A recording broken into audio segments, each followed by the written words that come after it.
ubuyobozi binyuze mu mahugurwa ahoraho ari yatuma bagira ubumenyi n'ubunararibonye bibafasha gusohoza neza inshingano yabo yo kugoboka abari mu kaga. Abakorerabushake ba Croix Rouge y'u Rwanda bafite ubumenyi mu bijyanye no gutanga ubutabazi bw'ibanze n'ubujyanama kwihungabana. Banafite ubumenyi mu gukumira ibiza no kugabanya ingaruka zabyo, aho bigisha abaturage kumenya uko bakwitegura guhangana n'ingaruka z'ikiza runaka, uko bakwitwara igihe habaye ikiza n'icyo bakora ngo birinde ibiza n'ingaruka zabyo.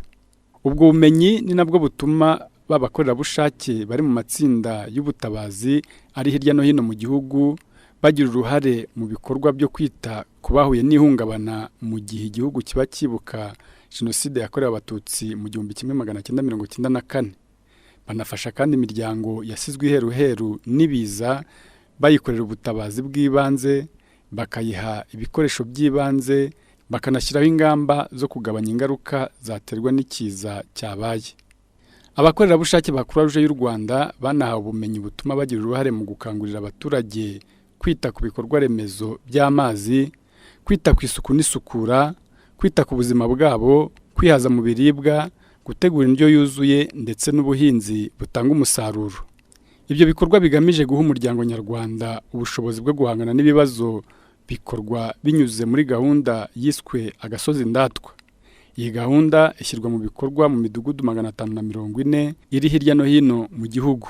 Iyo midugudu ni y'abakorerabushake bakoreramo ubukangurambaga, bakanafasha imiryango mu bijyanye no gutegura indyo yuzuye, gushyiraho uturima tw'igikoni, gukangurira abaturage kwitabira gahunda zo gukingira no kubaka ubwiherero. Ibyo byose bikorwa hibandwa ku miryango ikennye. Hamwe na hamwe kandi abakorerabushake banubakira imiryango ikennye cyane ituye mu nzu zimeze nabi. Abakorerabushake ba Croix Rouge y'u Rwanda bitabira kandi ku buryo buhoraho igikorwa cyo gutanga amaraso kugira ngo babere urugero abaturage baho batuye.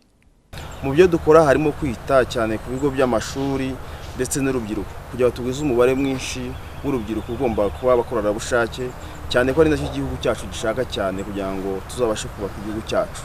Hanyuma rero hari akamaro kenshi ko kuba umukoranabushake maze kubona agiye mu minsi mazemo, bifite akamaro kenshi cyane kuko bituma umuntu wese yiyumvamo yifasha kandi ibintu byose bikorwa mu buryo bworoshye tutagombye gutegereza igihembo. Buri ikintu cya mbere kimotiva umukoranabushake, iyo uramutse ufashije umuntu ukabona yongeye kugaruka mu buzima busanzwe cyangwa umugabanirije ububabare, ukabona yongera kuba